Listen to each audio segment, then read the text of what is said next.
You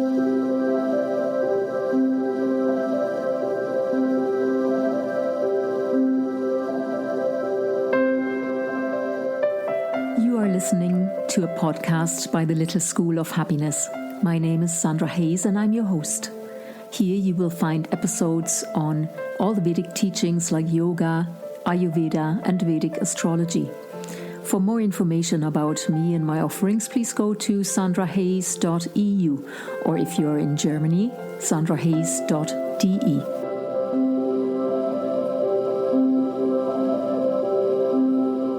Hi again, Aoife. It's really nice to see you again. I'm so happy to be back. Thank you so much. It's great to have someone to chat to, actually, just to chat to about these really interesting things in Vedic astrology. I don't know very many people to talk to about Vedic astrology. So it's really great. I love these sessions. Me too. And of course, we did our mentorship together. Yeah. We were lucky enough that over that time, we used to meet as a group all the time. It's lovely to have community around. It is. Your interests and your passions. Yeah. And it's so good to have the opportunity of Zoom, of the internet, of meeting. You know, there are good and bad sides to everything, of course, but I suppose Saturn going through Aquarius had a really, really positive effect on that as well. You know, since COVID, there's been a lot of development in that, in these opportunities of social media and connection through long distances over the internet. And, you know, as difficult as this can sometimes be in certain situations, but it has a lot of advantages as well to connect. It does. Yeah. And Saturn, of course, is about struggle and obstacles. And if nothing else, that really defined COVID, didn't it? And isolation actually is another theme of Saturn. And yet through the energy of Aquarius, as you say, we had to navigate and kind of look at different options, and it really opened the world up. And it forced me, certainly as a teacher, to have to go online. Absolutely. I hated it at first. Me too. And it's a strange thing because as teachers, I mean, for me as a yoga teacher, I'm very used to people looking at me and seeing me and listening to me. And before that, I used to dance on stage. It didn't bother me. But for some reason, being on video, where I have to see myself, not just the others, but I actually have to look at myself, it's a completely different thing. It's definitely something to get used to. Totally different thing. And since we're on the Saturn theme, you know, Saturn is about being self-conscious as well. And certainly nothing like being on a screen to make you scrutinize yourself in a way that I suppose we didn't have to before technology. Yeah. This thing with Saturn and not being seen as well. Saturn doesn't really want to be seen. He kind of wants to hide a little bit, isn't it? And the sun, though, is the one that shines, that really does want to be seen. And I think we were talking about the story of Sun and Saturn before, weren't we? Saturn as the son of Surya, of the sun. However, right. Surya didn't know for a long time that Saturn was his son. Yeah, it's a really beautiful story. Shall I tell the story, or would you like to? Please do, yeah. Yeah. So the story is that the sun god, of course, who is Surya, and interestingly, each of the planets have 108 names, but Surya is the name for the sun god, and he was married to Sanjina, and they had Shani, who is Saturn. But Sanjina was the daughter of the celestial architect Vishwakarma, who created all the celestial bodies, and they were very happy in their marriage for a long time. They had some children. They had Yama, who is the king of Dharma. They had Shani, of course. But after a time, Sanjina, she became really unhappy because the light of Surya just became too much. she was always in his shadows. And I suppose the intense radiance of the sun, it kind of reminds me of maybe being married to a really famous celebrity or something, this charismatic person who just emanates light, and it puts you in the shadows. For the And world, but maybe not for me. And not for me, exactly. Yeah. Whereas she was having his children all right, but I don't know how much attention she was getting from Surya. Yeah. So she came up with this ingenious plan because she wanted to make an escape, but she loved her three children. And so she created a shadow of herself, or a clone of herself, another version of herself called Chia. And Chia means shadow. Yeah. And very tellingly, Surya didn't notice for a long time that it wasn't his wife. It'll show you where his attention was. Now, she looked the same, but they'd made a pact that Chia would agree to this as long as she was respected. And over time, she went on to have more children. Actually, sorry, Shani is her child. This is where the shadow part comes from. Sorry, yeah.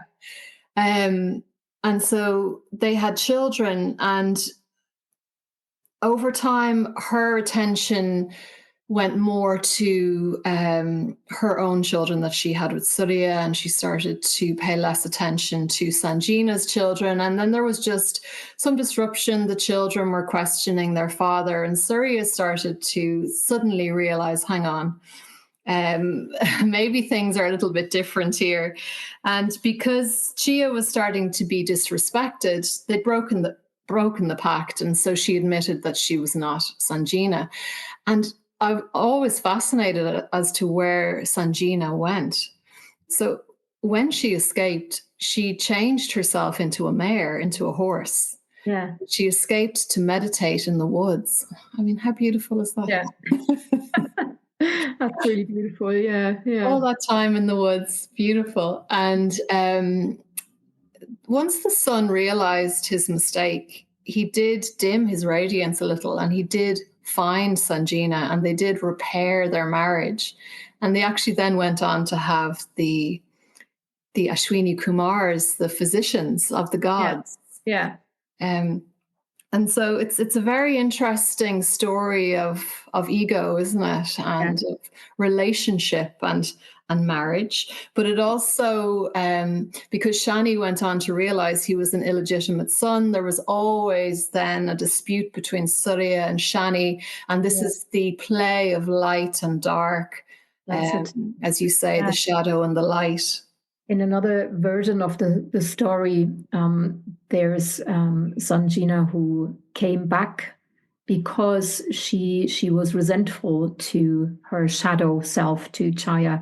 In this version, she had created a clone of herself out of her shadow to stand in for her while she was on retreat as a mare.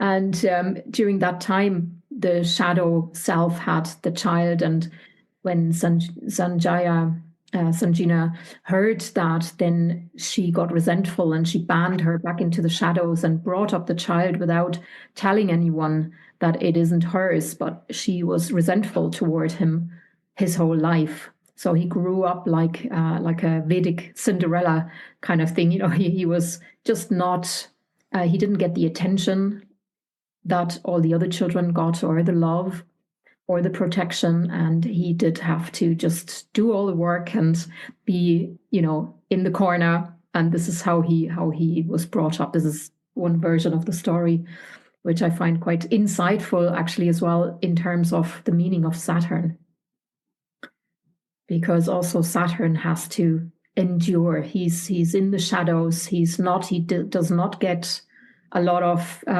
attention or reward for any work that he might be doing. He's just putting in work, and he has to endure, and he has to be patient for a very long time.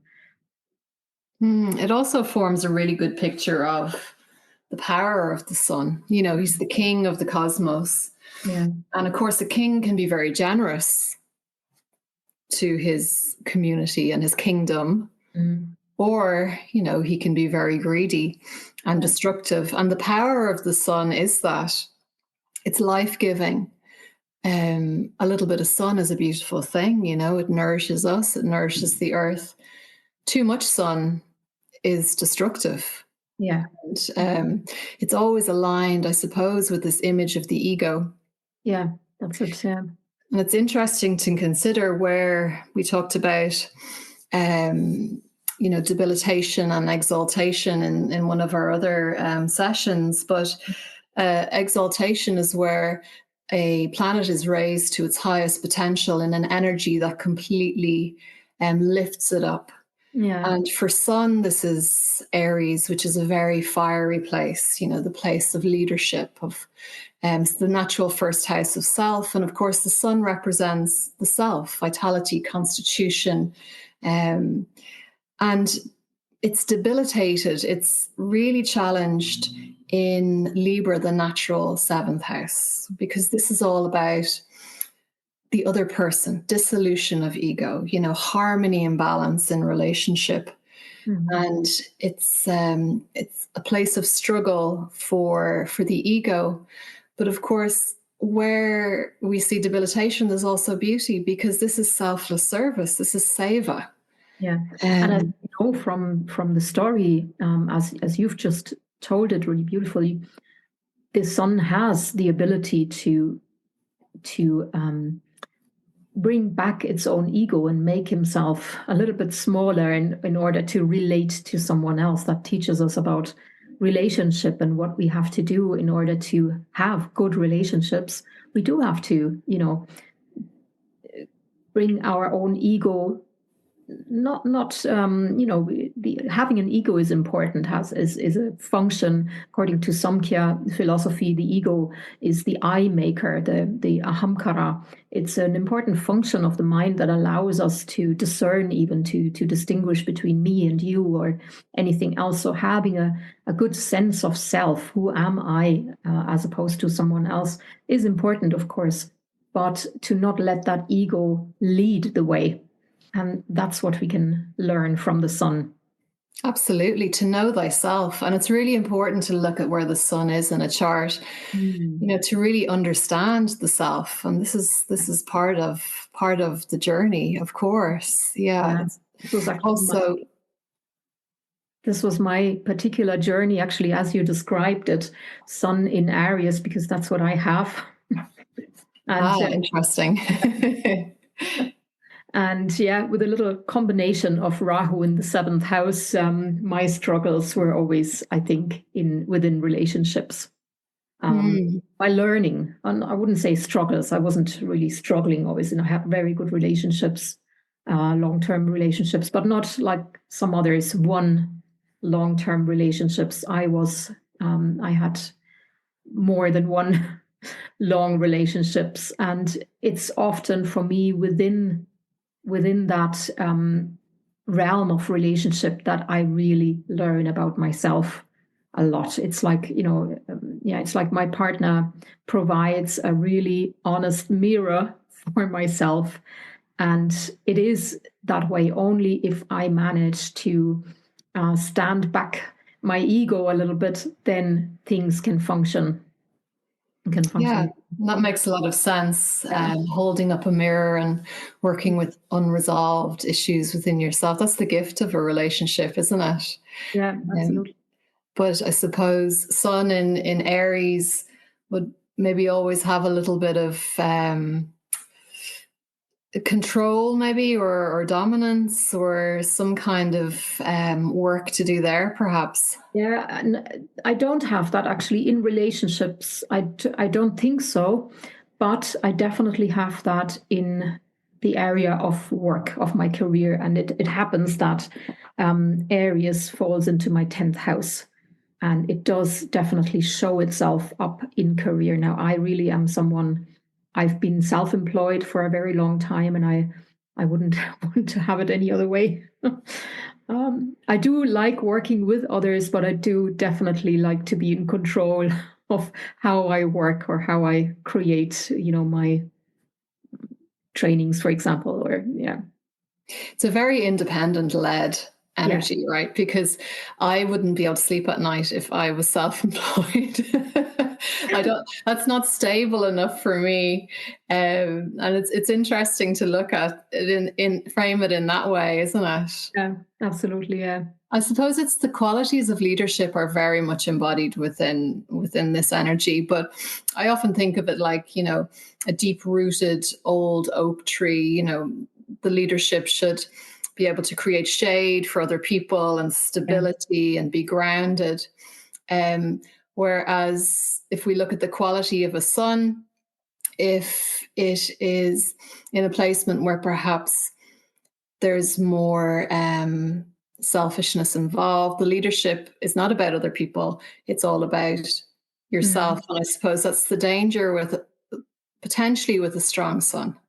Yeah, it is. And I feel that in myself sometimes as well, because I get very, sun is also inspiration. And I feel very inspired sometimes by things like Vedic astrology or the Vedic teachings, or, whatever it is that I'm doing at any given time. It did change through the course of my life. I used to do creative things. I used to work in theater, children's theater, dance, and I get very passionate about it. I get very inspired by it. But I also I catch myself then sometimes thinking or expecting the world to be just as passionate about it as I am. And if I'm offering something and nobody signs up, I'm thinking this is not possible. What is wrong with them? How can they not see how amazing this is? How can they not? I know, it's this burning passion. It's beautiful, isn't it? Yeah. And because he owns Leo, this sun owns the house of Leo, which is one of the Dharma houses. So very much driven towards purpose, right? And understanding your purpose and this ambition. Yeah. It's very the sun is it's the self, and it can, like you said, it can go either way. It's important to have a really strong sense of self and a good self energy. It's actually I'm looking at the moment, because of my study in psychotherapy. I'm looking into a therapy method at the moment, which is very, very interesting, that you might have heard of. It's called IFS, or internal family systems. And it kind of reflects that a little bit, because it tells about the different parts in ourselves. And it reminds me also of, the practice of yoga, the original practice of yoga, not just asana, but actual yoga, which is union and bringing back together of all the parts that we have split off along the way through, conditioning or trauma or whatever it is. And the beauty of this method is that it's not necessarily just about bringing those parts back in, or if it's a disturbing part, getting rid of it or anything like that, but to strengthen the self energy so much that the other parts aren't necessary anymore. So, and that's really beautiful. And that is the positive energy of the sun, is the true self. It's the authentic self. If we can manage to be ourselves authentically and healthily, not with an ego, but just ourselves, then everything else is falling away. Everything negative we don't need anymore. And that's a really beautiful approach. Well, there's a beautiful contentment in that, isn't that? Not having to project as somebody else, just being comfortable and confident in yourself. And I think people with certainly a debilitated sun or a weak sun would really struggle there.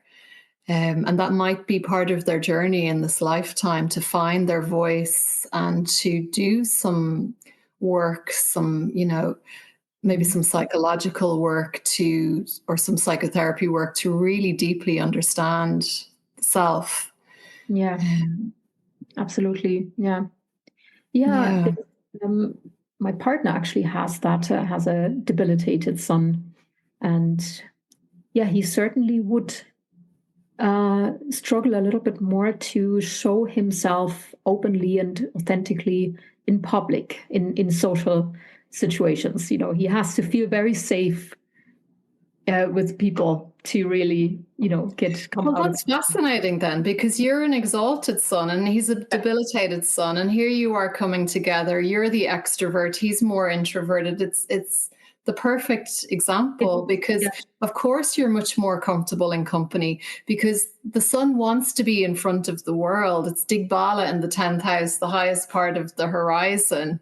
And of course, if you have for an example, if you have a full, I suppose it's more in relation to the moon, a full moon in your chart, that's the full radiance of the light of the sun onto the moon in your chart. You're a lot more extroverted as opposed to a dark moon when the sun and the moon are together.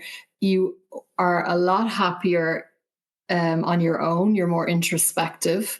So certainly that sounds. I used to, when I was younger, I used to struggle being alone. I hated being alone. And I had to often because I had my first daughter very early. I was very young. And none of my friends had children at the time. I was 19. And in the evenings, when all my friends would go out and I had to stay home and my daughter, I put my daughter to bed and then it was just me. I was a single mom as well. And that was really difficult for me. I really struggled with that. And I remember kind of, calling friends and being on the phone for hours, talking to friends just so I can feel I'm not alone. I think Mm, that is the downside maybe of a sun, mm. an exalted sun, to the need to be seen or heard or to It's be. outward facing. Yeah, Yeah, yeah.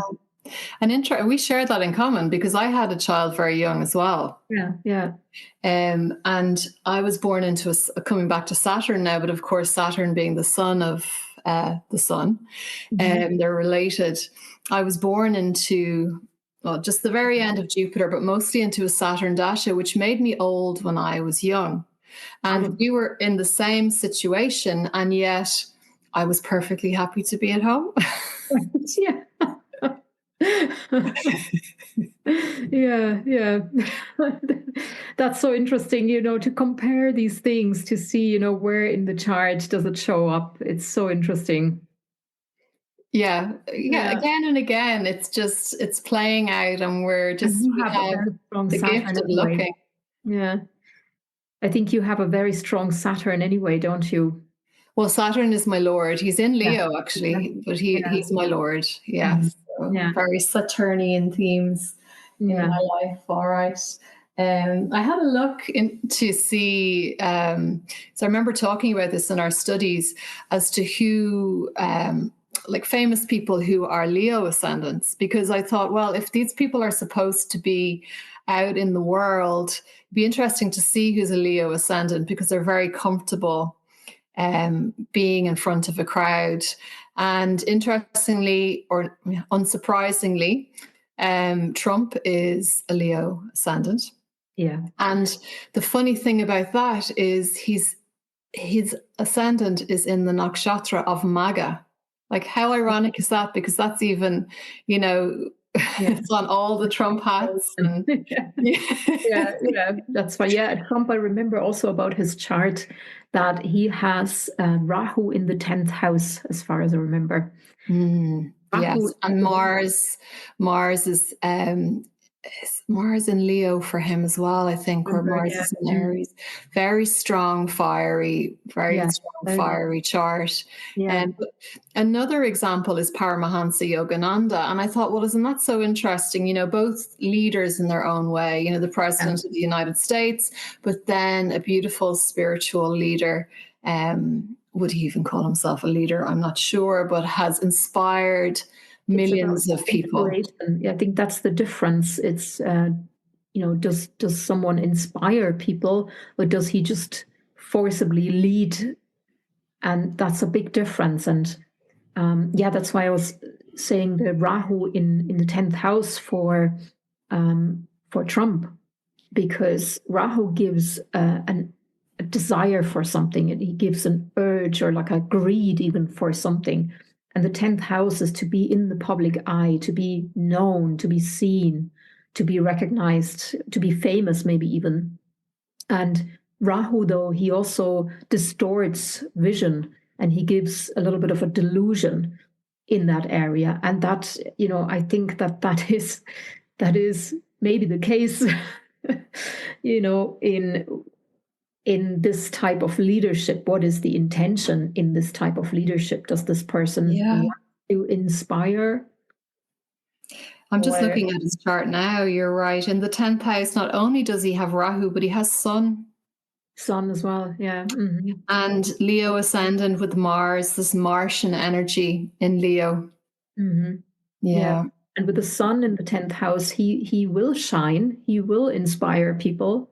But Rahu attached to it gives that sense of delusion as well, and of veils. Quite being in the kind of realm of reality, because that's what Rahu does, isn't it? And the other point about Rahu and Ketu, of course, the angles of the moon, is that they have the power to create eclipse. And we're, depending on when you're listening to this, but certainly for us today, we're coming towards 2 eclipses this month. Yeah. And this is when March, I think, is the lunar eclipse, and the solar eclipse is then at the end of March. I think that, I'm not sure. The 29th of March, is on the 29th of March. Actually, I've put up on my Instagram the image of the chart on the 29th of March. It's actually incredible. We're going into eclipse season where the sun and the moon and the nodes come together.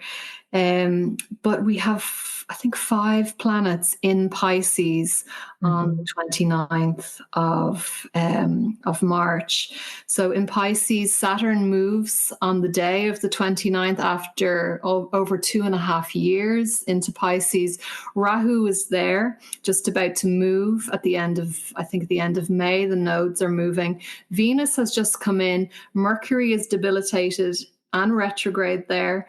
Sun is there and Moon is there as well. So exalted retrograde Venus, debilitated retrograde Mercury, all in the air, all in Pisces.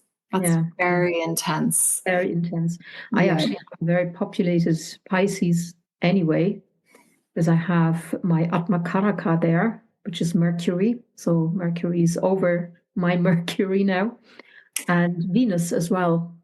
So this is a Mercury return for you. And a Venus return as well. And a Venus return. Oh, so you have a beautiful exalted Venus. Yeah. Yeah, so it'll show you how this applies to the world stage, but also applies to our unique energies and inner worlds as well. It'll be fascinating to see how it plays out, because the eclipses are very much linked to karma and to the psyche.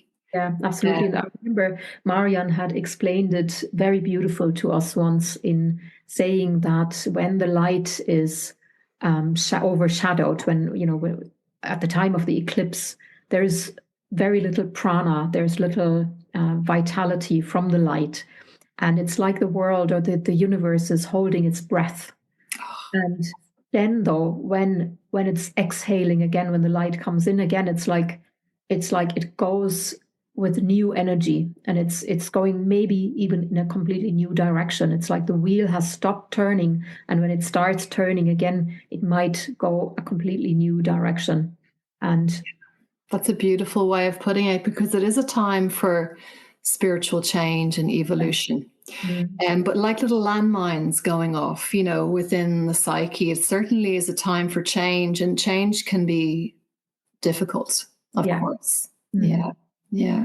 Absolutely. So we shall watch this space. Difficult when we resist it.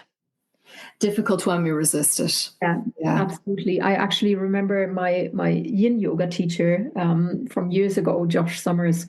He used to say that pain times resistance equals suffering. So the more we resist something, the more we suffer. There's suffering from resistance, not necessarily from the thing itself. Thing itself has no value, really, but it's how much resistance do we feel toward it. It's this nature of clinging, isn't it? Yeah.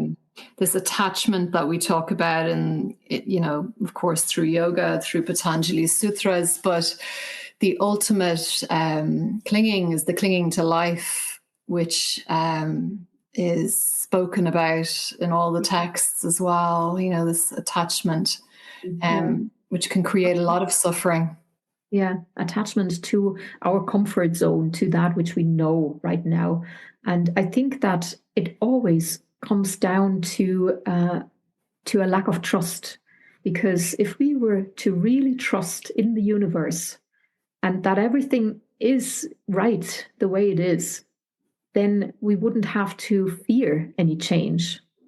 And it's especially with all these planets in Pisces, because Pisces is complete water. And if I imagine, and Pisces especially, it's the biggest body of water. It's the ocean. It's the endless ocean. And if I'm in the water, in the ocean, and I'm able to just ride the waves, then I'm having a great time. But if I'm struggling and resisting and working against the tides, then it's going to be difficult, and I may even drown. That's a beautiful way of looking at it. And we in meditation, we often talk about how the vrittis, of course, the mind stuff is the ripples on the surface of the water. And if we just let go of that and just allow ourselves to go beneath the surface, and sit beneath, and there's so much quietude and peace there in that letting go. Yeah, exactly. And Pisces is also, it's a sign of liberation, isn't it? Of things coming to an end and, letting go of things that absorb us anymore. Really beautiful. It's the natural 12th house, which is the ultimate moksha house of letting go, of spiritual freedom.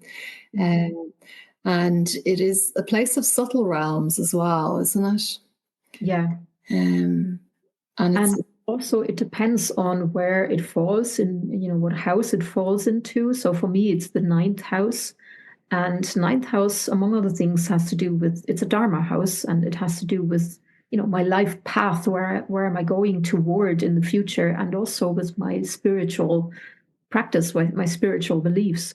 And there's a real change happening in my life in both of that right now. I can already really feel it, and it's it's all about this Pisces energy. My habits, for example, it's a change. Yeah, it's very potent, and I do feel, and this counts for everything in life, really, that the more I trust and just let myself go with it and allow those changes to happen, the better it is for me, because it's actually positive. It's just, like I said, the resistance is the difficult bit. Yeah, well, I always compare everything to yoga because that's my, my big love. But, if we restrict and if we're rigid, there's no flexibility. And people try to strain into these postures. They're like, oh, I want to do this posture. I want to get my leg behind my head. And they're straining. When in fact, then the opposite is happening. There's no spaciousness in the body. You've got to release and let go, find the space. Absolutely. Yeah. Yeah. That's why I always recommend people do yin yoga at least every now and then use that attitude in all their other yoga practice as well, because I just think it's just so important to complements it. Yeah, to learn. And actually, it's a good time to talk about the moon then, because the yin and yang are represented, I suppose, by the sun and the moon, because these two energies, of the solar and the lunar really represents the dynamic activity, and then the watery, nourishing nature of the moon. Yeah, exactly. Yeah. The other luminary. Exactly. Yeah, the king and the queen, as they say, isn't it? The sun being the self energy, and the moon being the mind, the psyche, the emotions. How do we perceive the world? And, that's really, really important to look at as well in the chart as well. That tells us a lot about, where the moon is placed and what state the moon is in. It tells us so much about how we perceive the world and how we feel. And it's about our perception, as you say, and our emotional mind. And I think in the West, we tend to think about the brain as the mind, it's all one. When I think in our next episode, we will be talking about Mercury, which is the intellect, the discerning mind. But of course, there is Manas, which is the sensory mind, the emotional mind. And moon is linked, of course, to the quality of water. It owns Cancer. It's a beautiful watery place as well. And it's the natural fourth house of mother. So very different to this, I suppose, archetypal, maybe, strong masculine energy of the king. Yeah. Is this beautiful, luminous, nourishing energy of the queen. Yeah, that's it. Yeah. And the moon has no enemies. The way we talk about what planet likes which planet and who's fighting with who, it allows us to kind of get a picture of who is comfortable with who in a chart. The moon has no enemies. Oh, there are planets who don't like the moon, but there are planets who don't like the moon, of course. Like Jupiter, because she robbed Tara, his wife. Yeah, or Mercury, the child that came out of it, of that relationship. But Moon graciously loves everyone. Moon has no problem with anyone. I think that's a really nice picture of the moon. And I work with a lot of Cancer ascendants. Not that I choose to. A lot of people who come to me are Cancer. I actually noticed that too, because I am a Cancer ascendant as well. And I always notice when somebody comes to me, of course, they're also a Cancer ascendant. But honestly, I had, in comparison, quite a lot of Cancer ascendants coming. This is I'm not surprised because you're so emotionally intelligent. And you are the nurturer. And I do hope that, at some point in everyone's life, even a Cancerian, that they'll get to the point where they want to nurture themselves. And of course, this is where you seek and you use tools like Jyotish or Yin yoga to restore yourself. So you're not working from this empty cup. Yeah. And that's hugely important. That's what Ayurveda teaches us as well, that, just by simply being, we influence everything in the world. So whether we are in balance or not, this is how the world will be. Because if we are not in balance, then we give that vibration to the world. And if we are in balance, we do that. We give healing to the world. So all we can do is bring ourselves into balance. Absolutely. And of course, you've mentioned before, being the Cancer ascendant, it's the archetype of the mother, and you're really, your whole life has been mothering. Mothering. I have the moon in Cancer as well. So. And it's a beautiful quality. Yeah. And it really has played out in my life in so many ways. And, working with children, for one, because ever since I'm a teenager, I've been working with children in some form or another, whether it's in childcare or I was running a children's theater for a long time, dance, yoga for children, but also I have my own children. I have stepchildren. I had a foster child. I was, a mother in many ways. And that's the moon. That's what the moon did for me. That particular moon. And when I look at a chart, one of the first things I look at is, the first thing I look at is the Lagna, the ascendant, who is the lord of the chart. And then the next thing I do is I look at the moon, because it tells me a lot about the quality of this person's mind. And the moon is one of the fastest moving planets. It moves around all of the constellations within 23 and a half days. So it's a very quick cycle, and it means that it's fast moving and it's impressionable. And impressed upon it is any of the planets that are close by or the planets that are aspecting it. And we can really tell a lot about someone's emotional quality from the other planets that are close to and influencing the moon, very easily influenced, very, very, falls in love very easily. Very much. Yeah. You'd agree with that? Not, yeah. But that can be very challenging too, because Rahu is the classic example of being very close to the moon. Obviously, a little bit of information is a dangerous thing, but in a chart that can point to addiction. It can point to excess. Rahu is the serpent's head with no body. It's insatiable. You keep feeding it, feeding it, feeding it. It can't be fulfilled, and so this can lead to addiction to different substances. And so the moon needs to be grounded. So it finds its exaltation in Taurus, which is very rooted and devotional. Yeah, yeah. Where's your moon? In Cancer, in the first house. Well, no surprise. And the nourishing nakshatra, the one with the cow's udder as a symbol. Perfect. Whereas mine is debilitated. So, in one way, my moon could not be less favorably placed, but in some aspects of my life, it served me very well. I think also, the thing with the debilitation, it sounds awful, debilitated, but at the same time, a moon in Scorpio is probably debilitated because it goes deep, It can't quite maybe experience all the different stages of emotion that the moon loves to feel everything. And in Scorpio, it can't maybe feel everything, but it goes deep. And that's really beautiful as well. It's really, important, I think, as an experience to be able to really go deep into one thing. And Scorpio is water as well.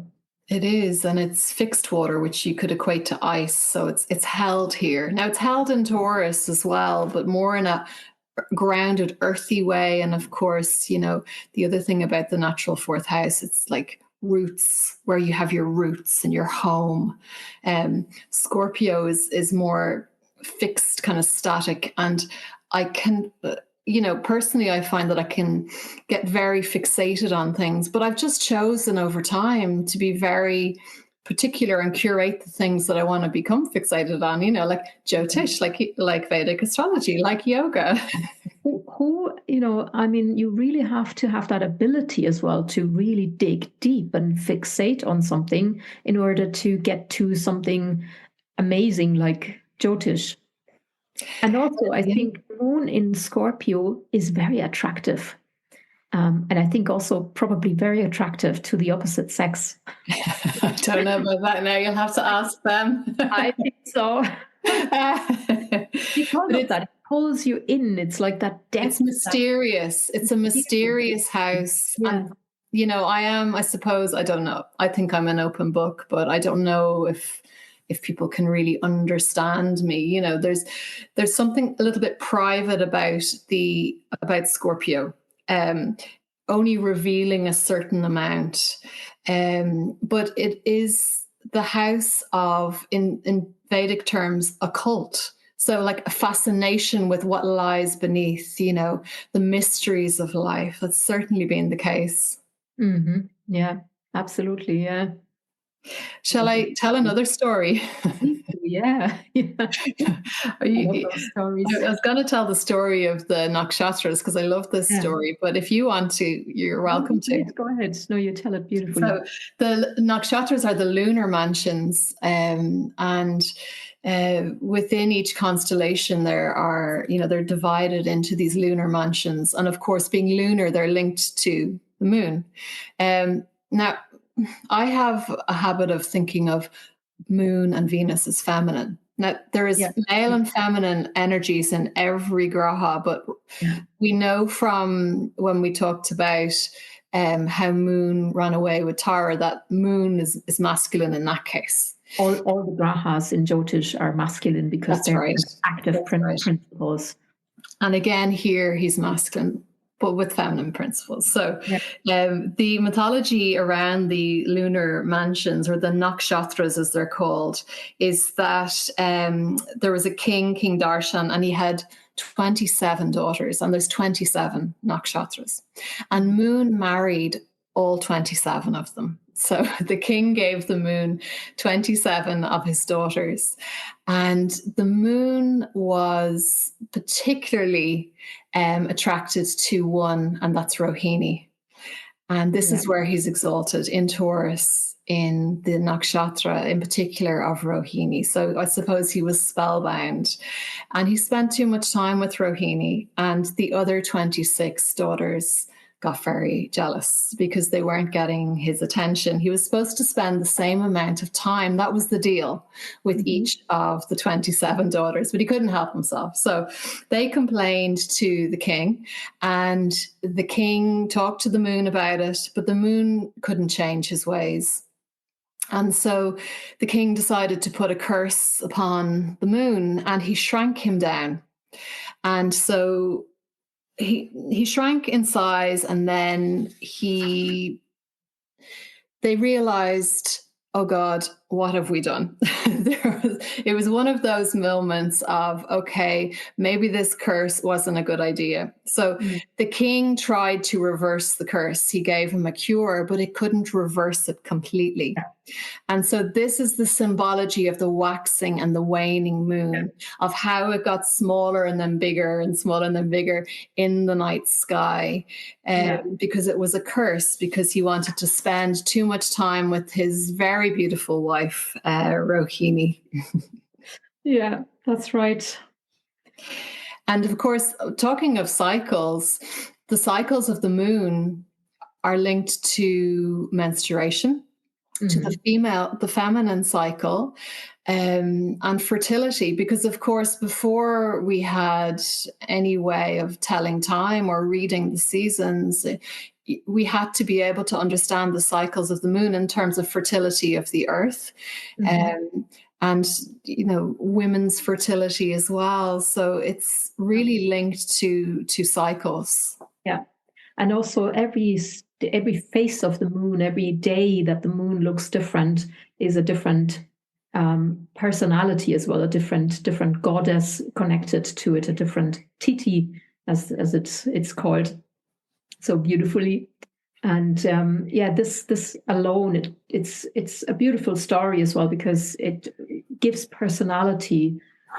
Every day is different. Every phase of the moon is different, and not just full moon and new moon, but literally every single day has a different quality as the moon moves through the nakshatras as well, and changes his own or her own face, gives us a different quality. And it says a lot also about which of those days are we born into, which nakshatra are we born into, for one, but also what tithi are we born into, what state was the moon in, or what size was the moon? Was it, which day of his journey has passed? Yeah, a lot of insight as well. It's really beautiful. It is, and of course, in India and in that culture, it's the lunar and solar calendar that they're working with, and there are so many beautiful lunar celebrations linked to the nakshatras. Yeah, I really wish we had that kind of calendar, because I feel with our calendar, it kind of brings us, it disconnects us from nature. It disconnects us from the natural cycles, because we go by a fixed calendar and we forget what's actually really happening in the sky and in nature. Disconnects us. Yeah, it does. And we have to actively go searching. If you asked anyone what kind of moon do we have, when is the next full moon, most people wouldn't even know. I have no idea. I think it's really beautiful. The cultures who have that lunar calendar, I think they're very lucky in that sense. Yeah, it's funny you mention it, because when I was thinking about this, because we can blame Julius Caesar for this, I think. Yeah, absolutely. And I was in Rome recently, Yeah. And I was just thinking about, well, I mean, if one man defines Yeah. the dominant sun-like quality, it is Julius Caesar, who literally almost took over the world, Yeah. you Absolutely. know?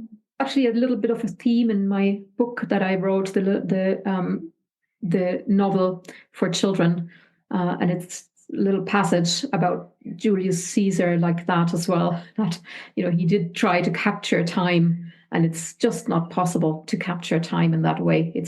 Time is alive and fluid, and the